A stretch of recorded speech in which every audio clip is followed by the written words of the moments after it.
Hello and welcome to the Crossbencher podcast with me, Max McKenzie. This is the inaugural episode and today I'm joined by Aidan Carney. Hello. William Crane. George Wolverton. Hello. And Elliot Thomas. Alright. So today, first order, we've got Brexit. So George, what have you got to say about Brexit today? Where to start? Well, the Tory backbenchers have said, we've got it done, promise made, promise delivered. Boris Johnson said, we've crossed the Brexit finish line. Other people, such as Caroline Lucas, said it was a day to regret. Whether your opinion is good or bad, it has happened. Brexit will happen and we are leaving on the 31st of January. It was passed, the withdrawal bill, through EU law and through UK law. It is now legitimate. It is happening. Agree? Agree. I think it's personally, I think it's a breath of fresh air. Really, we get to open up the political conversation a bit more. It goes beyond Brexit in the UK now. Well, I think It's a new beginning. It's a good development. This country's history. There was certainly a lot of uncertainty surrounding Brexit for of course, 3.5 years. It has been since the referendum. Dither and delay. Dither and delay, as Johnson likes to say. But people do have differing opinions on it, and it depends, I guess, where you are on the political spectrum. Now, obviously, with the 31st looming, do we actually know anything about the deal so far?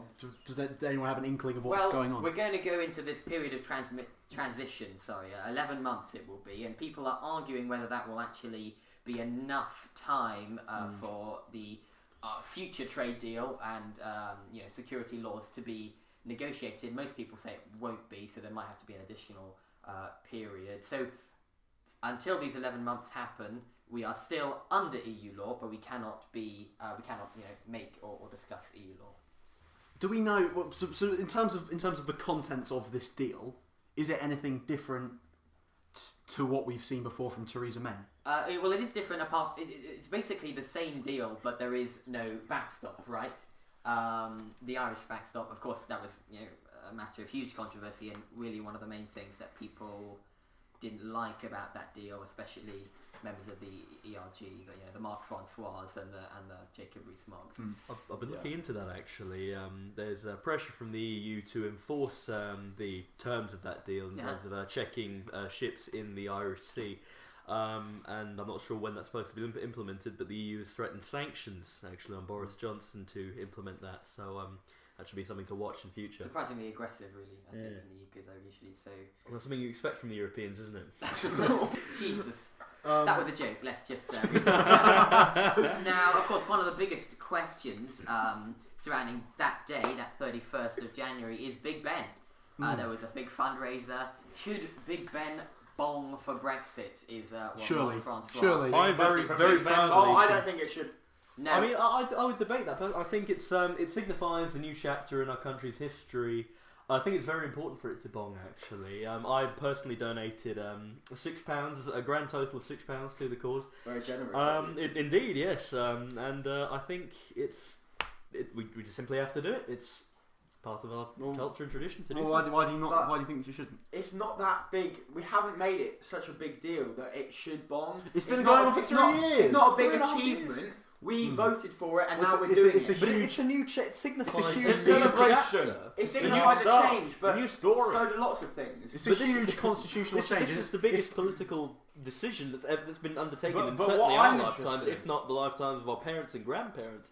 It's huge. But it will cost so much money for Big Ben to bong for Brexit that it's just not worth. Well, I say, here's the thing. This is what I'm interested. Yeah. The bong for It's Big publicly Ben funded, actually. for the Brexit. It says it would cost us, I think, 13 times more than it did to bring back the bongers for New Year's. The what? The The bongers. Yeah, the bongers. So enlighten me. What are these? The hell are the The bongers? bell bongers. The bell bongers. The bell. The bells. Of course, the bell bongers. Well, yes, I think if Big Ben was not under construction, it probably would bomb, just without any question. But really, some people, I think, say, well, this is just, it's over and done now, not hooray. It's the beginning. It's the beginning. It's the beginning of a new chapter. It's a new era. It's a new era in British history. It'll be very interesting for And it needs to trade, be marked relations with the European Union, and indeed the rest of the world. I think it's the least we can do, really. So with our trade deals, are we thinking like a sort of Canada style? Do we think that's what will be put forward? I think The sort of more their of a special Singapore kind of thing. Right. Classic. Yeah, I that's mean, that's the trade's not a strong point, that's but a classic Jacob Rees-Mogg point of view. The sort of mini Singapore kind of thing. But there's so many different trade deals, and it's easy to get confused, right? There's the Canada trade deal, and you got Norway Plus, whatever that could be, and as well as WTO, so World Trade Organization, which means no deal. Another interesting thing to watch will be what EU laws we will have to still comply to, because it's the known fact that Switzerland and Norway have to comply to EU regulations in terms of trade and movement and so forth. So I'll be very curious to see where that goes in future. Interesting. Now, once Brexit is sort of done, obviously Boris Johnson has just won a general election at the end of 2019. Do we think what's in store for him after Brexit? Is he a sort of Churchill figure? Churchill, they say, only good in a wartime. I was just prime going to minister. say actually, Re-elected, exactly. Yeah. Will it be Churchill too? I mean, it's not exactly comparison to be Not sure. in No, of course not. World War Three. But, Same sort of. Not in World War Three. well, We'll get on to that later. it leads us nicely onward too. We've talked about Brexit. That's certainly the Conservatives' ballpark. So now another big thing: the future of Labour. So the leadership campaign. So who do we think is the most likely candidate to win? I think we should probably go round. Aidan. Well, there's something of an outsider to this whole system in terms of the Labour Party. I'm not too well versed on it, but from what I understand, it seems Keir Starmer is leading the way.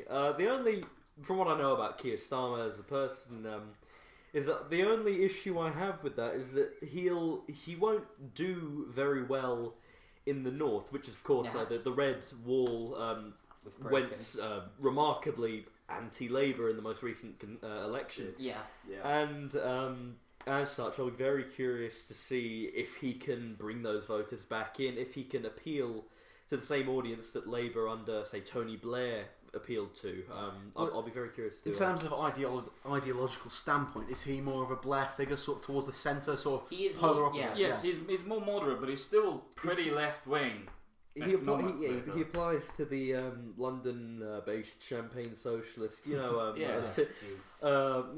first and second generation. The problem is the immigrants, I North suppose. don't want another London MP because all the London MPs they're focused on the student politics and just around the London bubble. Yeah, it's clear that Labour. I mean, he's a millionaire and he's knighted. That will not resonate with northern white working class areas. It's great. It polarises them far too So much. now, Definitely. so moving on to Long Bailey. Rebecca Long Bailey. So is she, from what I see, she's a bit of a Corbyn 2.0. She is. She's always been Corbyn, seen. yes.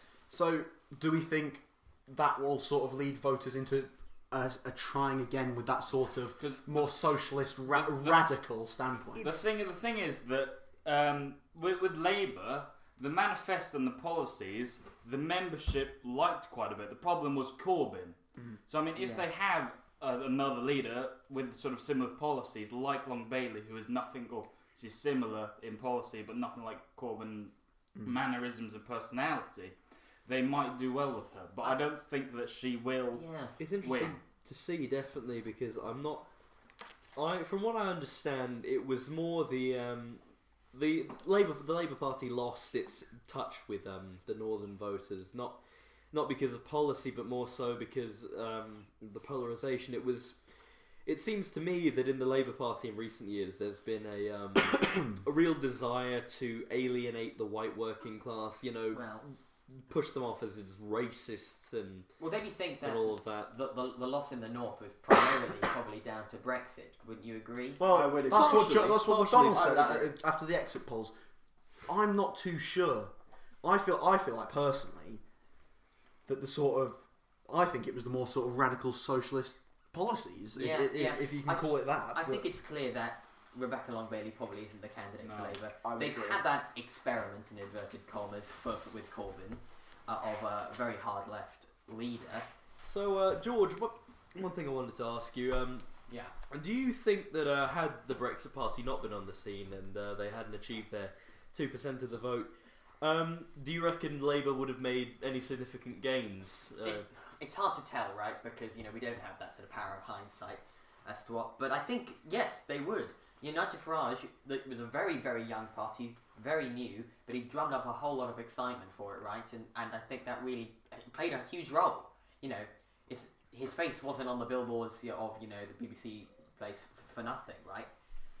He had a huge role, but it's hard to tell. I think, they probably would have had a smaller majority, but I'm not sure. While that is true, a lot of this, I mean, when it came to, it didn't really stand up to the test, if you see what I mean. It was 2% of the vote, and who's to say that 2% wouldn't go to the Tory party potentially? But if you think about what happened in the European elections, just like less than a year before, Brexit Party sweeped and was by far the biggest party in the entire country. Still, so it's not it's very debatable as to say whether they had an impact, because they did, and you saw that from the European elections.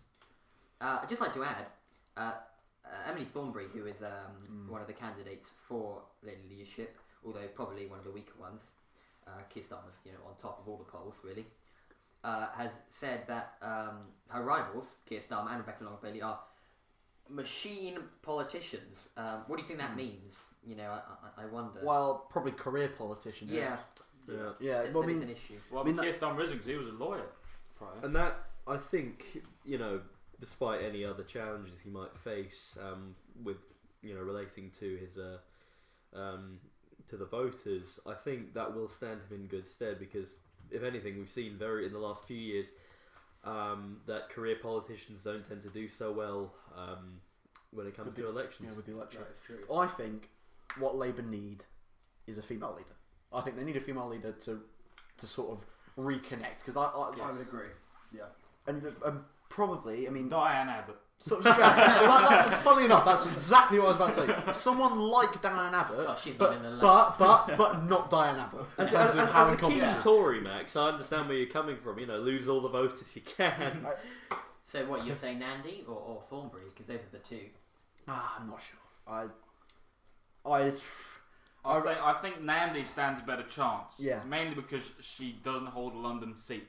No, And she holds a more rural. But do the sort of the higher, because as well as the members, they also need the support of the trade unions. Yeah. Do you think someone who isn't in a London seat will secure these sort of London-based trade unions?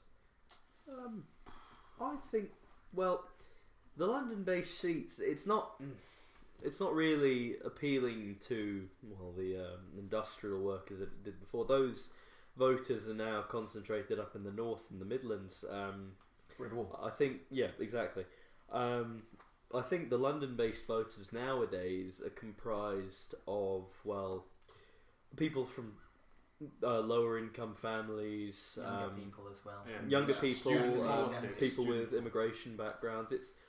It's less so the white working class people that they used to appeal to. That's not to say though that they shouldn't abandon them. Definitely not. No. I think that's one of the things that made them lose the red wall, as Max said earlier. They do still have to focus on those, rugby league towns, as they're called, like Wigan and like Bolton and things like that. Places where old coal towns or whatever like that. They really need to target them and draw them back into Labour.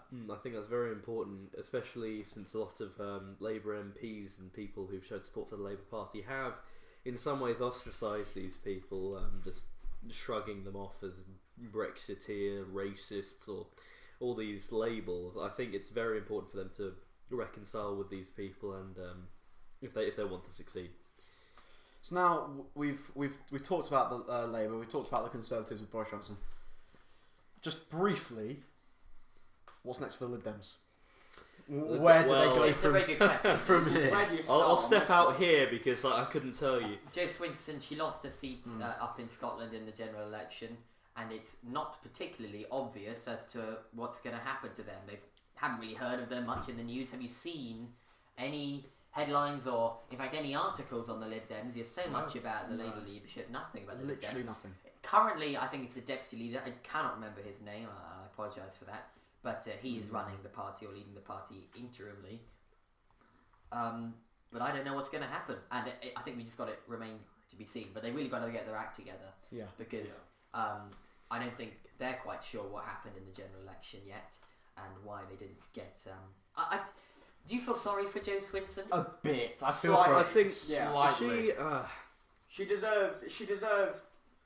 Well, the Lib Dems deserve to get more seats. She was ambitious, wasn't she? She was very I ambitious. stand here Okay, now. that's commendable. That's prime commendable. minister. You know, it's commendable. I think is the correct word. It's brave. But it just didn't work. I out. think she was expecting less people to vote Conservative. Oh, well, everyone was. Yeah. And to go less about. She thought Remainers would remain, pretty much. Yeah. But they chose not to because probably Probably- fed up with Brexit. If you look at my article, I'm going to plug this now on the the Crossbencher. Cheeky plug. What the election shameless has taught us. self-promotion. Exactly. Yeah. I sort of talk about what we take away from the sort of statistics from YouGov and other various websites. The Tories retained more of their Remain voters than Labour, Yeah. and that's that. You think, how does that happen? But I think it's down to the radical socialist policies of Jeremy Corbyn. Yeah. It was Corbyn. I think Because Remainers didn't want to vote for the Lib Dems because they didn't want Corbyn in power. Yeah. So they voted for Boris because was- they knew he was the only chance of keeping Corbyn at number 10. So moving on from the UK, so now there's been quite a lot of talk, especially in the new year, about the situation in Iran, with increasing aggression towards the US, obviously missile strikes, retaliation against the military leader.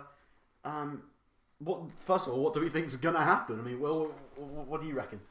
Well, I would say that the talk about World War III and that whole joke has calmed down slightly since Iran kind of retaliated, but didn't.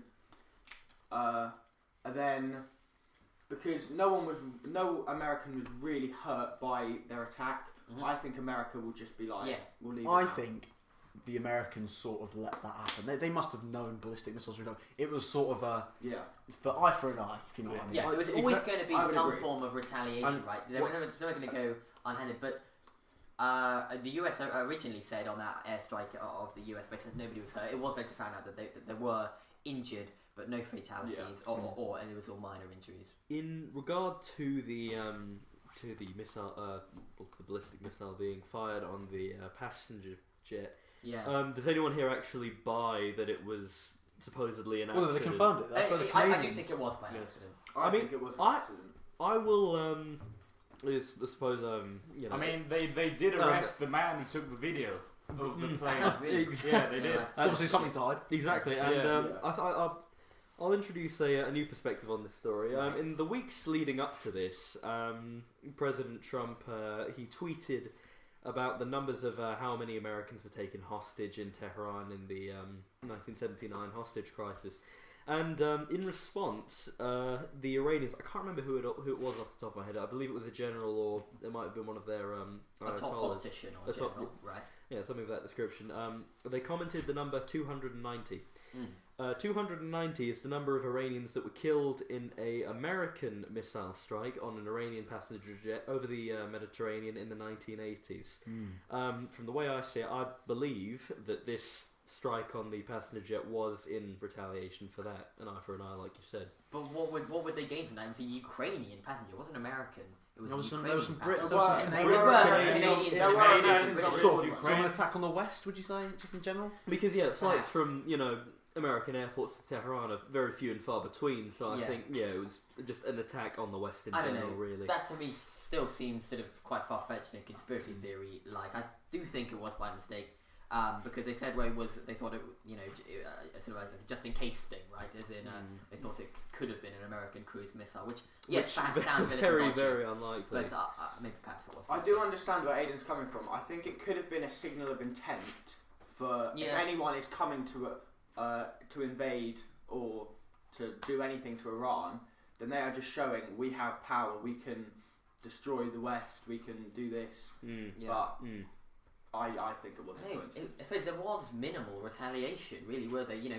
And So perhaps, although personally I don't like to say it, did Trump's attack on the general pay off? Do you reckon? I think with minimal retaliation, was it as reckless as people thought it was? I think the attack is in some proportion justified. Yeah. The amount of the British oil tanker, the American embassy in Baghdad. What's her name? The lady, the journalist who's been taken. British. Yeah, that's the one. So, to me, Iran has got so far they can get away with so much until you've got to say, hang on a second. It was definitely necessary to do. Get yourself in check. Yeah, of course. Yeah. Maybe not killing a general who the people loved. The second in command. I mean, Was did a you good idea. But looking back on it now, Massive. Well, people are crushed. People dying. But looking back on it now, it did seem to pay off for the US. Exactly. Yes. Yeah. Well, The West in general, really. it seems to have calmed down now.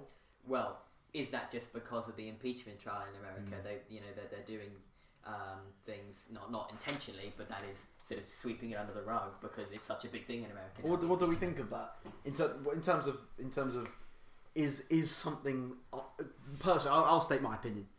Having Joe Biden, having his son in a foreign firm so high up, Ukrainian gas company. Yeah, that I find something about that just makes me think quite right. Something not quite right. While the investigation might have been somewhat dubious, I do think the whole situation in itself was dubious. I don't think it was very wise of Trump to personally look into it. I think it was wise of Trump to look into it, whether it was advisors or him. I think something dubious looked into something dubious. Yeah, it was. No one was lily white, so to speak. It wasn't a quid pro quo, as Trump likes to say, which means literally, I think, something for something. I don't think he knows what that means. No. Did you see? There was a big picture. This is when he was doing a press conference after the impeachment went through the House of Representatives. That's the one held by the Democrats.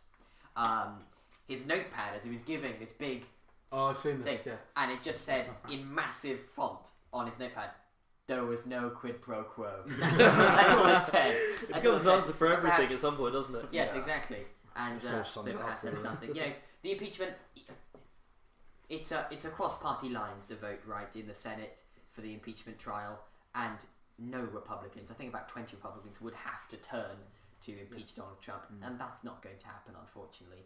Or fortunately.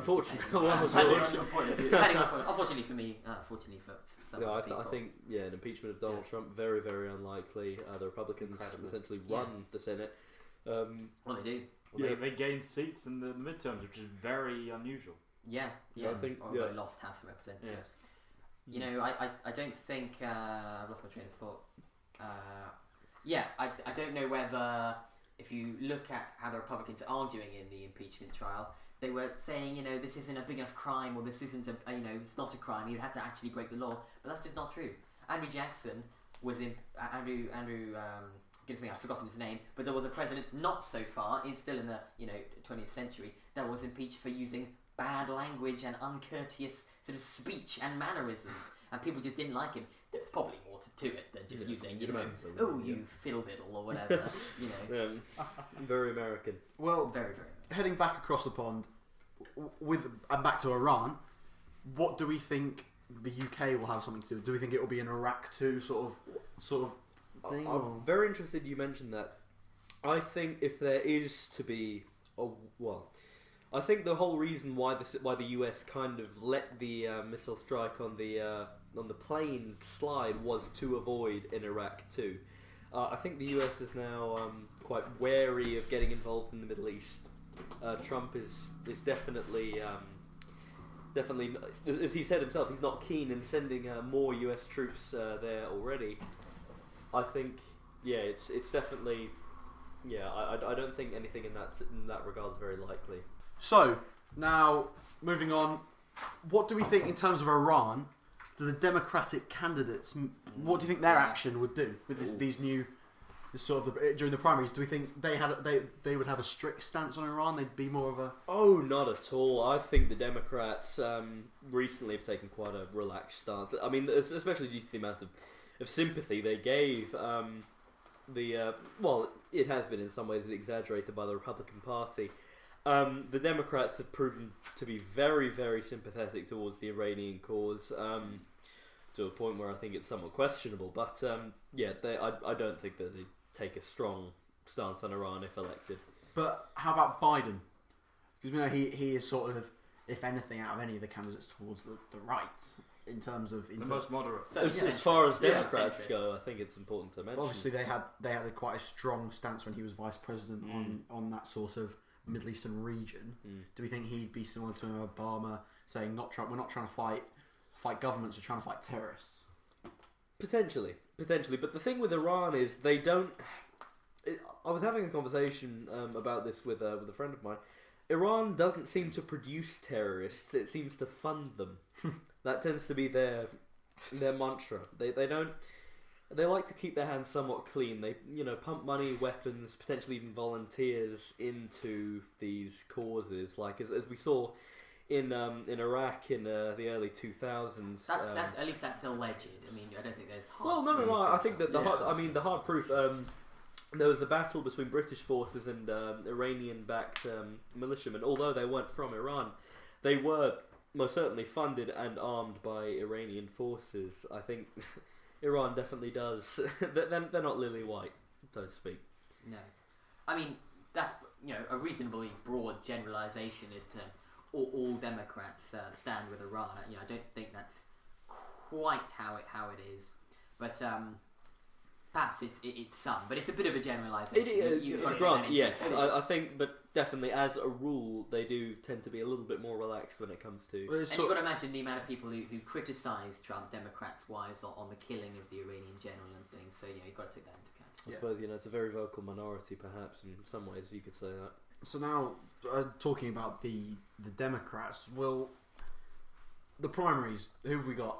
So, we've got Biden leading the polls at the moment, but Sanders is closing in, gap's getting smaller, and Warren in third, but making some moves, let's say. So we've obviously spoken about Biden. Sanders, I'm not too keen. Regardless of my opinions on him, I think he's very, very unelectable.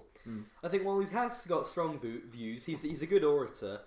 He does not resonate with enough of the American population to be popular to take on Trump. Personally, there's got to be a Trump killer. Exactly. Exactly. Exactly. Got to be a Trump big killer. thing to do. Correct me if I'm wrong, but I think personally that the Democrats don't have a hope against Trump in this election. No. I think they have a glimmer of hope, and I think that glimmer of hope is in Andrew Yang. I agree. He is the most likely. I love him. I will give he him is so that. great. He does podcasts. He does podcasts like ourselves. Immediately, my respect has gone way up. However, he is Immediately, currently sixth in the polls. Yeah. So he's down. So I reckon he'll be the next out. He's down and maybe out. We don't know, but I think there are certain criteria and categories which the Democratic nominee has to be to be able to beat Trump, because whoever it's going to be, he or she is going to be slated and abused and criticised. They've got to be strong. And found every single negative aspect by the Trump. And I don't think someone like Warren or Buttigieg can stand up to that. Yeah. I think the only people who could really stand up to that is Sanders, Biden, and Yang. Because Yang is clever. He's a clever guy. Yeah. He's all about- a former tech executive. Exactly. He's got to be clever. Biden, such a long-standing politician, I think, he'd be able to stand But up are to they him. too old to resonate with the younger I think voters? In terms of Bernie Biden and Sanders. definitely is. Biden 77. Biden. It Yeah. seems they need another. The 78. Democrats need another Obama in order to be successful. I think Yang, it's not his year this year. I think he is a president of the future. Yeah. One to He- one. Well, the problem is that all the Democrat candidates we have now just don't don't have the charisma that Obama had, and that's what made Obama so. But they probably have quite a lot of charisma, but it's just in comparison, sort of comparative to Obama, who was this sort of massive cultural and social figure. I would agree. Yeah. If you think about what is the one demographic of people that Trump hasn't dug his heels into per se, that is white men like himself. Andrew Yang is, he's of Asian descent, and he has, that ability to really dig into him and to say, well, you can't say this about, myself or about people like me or about people That could be a winner. certain other demographics. And people maybe find that, they get alienated by having another old white dude as the Democratic nominee like Biden or Sanders. You just never know. In terms of electability, who do we think is the most electable? Do we think it's sort of the socialist standpoint? Yeah. Would Biden appeal more to the right wing? I think Well- Biden, 100%. But Of all the nominees, yeah. I think he will get He's it. leading the polls right, Yeah. so he's the front runner. Yeah. So if we were to just say he would be the Democrat nominee, because we keep on talking about Yang and how he's great, but he's sixth in the polls, as Will said. He's- he's and he's a behind, and political there's not nobody. really a Yeah. lot of hope. Political nobody. And in He's terms of outside. experience, although he's a seasoned politician, someone like Biden and Sanders, they do have more experience. They've been in the game a long, long time, and they know what they're doing. In terms of Biden versus Sanders, I think Biden would be the one to go for. The really hard left policies of Bernie Sanders can, appeal to some voters. I think it would just turn away the more moderate Democrats. Yeah. And they'll end In up a going rural with area. Especially, That's a good point. especially Yeah. with And the they'll go with culture Trump. of the United States, he will not swing Republican No. voters at No. all. No. Like, I mean, unlike in the UK, where working class members of society will potentially be more drawn to a socialist type candidate, such as I don't know, Corbyn or Long Bailey. I think in the US the culture simply It's not there. is Yeah. very, very Yeah. It's- wary of Yeah. socialist. It's policy, best to not let 100%. these things get out of perspective because it's so different electing a president to electing a prime minister here Definitely, in the UK. definitely. America is such a big place, and I guess sometimes we forget about that, and we think that it's similar to demographic wise to the UK, but it's just not. It's so big, the population is so huge, and it's so broad the spectrum of politics. Definitely, yep. So now, go on. Honestly, I think America could do with a female president in the near agreed. future. And That's exactly what I was about to say. I was disappointed that Michelle Obama didn't run Oh. because I think she would have actually been quite a good president. I think if Michelle Obama ran, I think she would have been an excellent candidate. I think she would have been an excellent president because I do think she had the capability to to kill Trump. to kill Trump. Yeah. To kill, not necessarily. Not literally, Not kill Trump. we need to emphasise that point. Yeah. She said she wasn't going to run, but we don't know. We never know about the next. In the next election. And I think as a woman president, she'd be fantastic. And as a person with so much charisma, much like her husband, And she's likable. She's likable. very likable. She's already got that established throughout the base. entirety of America and And the world. worldwide. Yeah. She is heavily liked, unlike the Donald himself. So now, I think Donald's starting to gain some. Yes, I mean he has approval. At the start, everyone was like, "Oh, come on, this is a joke." he may brag He needs about to it. go. but His but approval is going up slowly. He Last has- time I checked, it was he's at really proved 51%. He is. He's really proved himself He has. recently because especially economically. because Yeah, before he was economically, yeah, he's he was a gone. political nobody before, but now since he has this experience, he's 4 years of proving himself as this economy boosting president. He's proved Not his without worth. not I without mean, the peaks and lowest ditches, though. Of employment course, in yeah. in US history. I mean, Well, going back to the Democrats, we can't forget about the sort of third place Elizabeth Warren. Do we think she's a bit of a Hillary 2.0?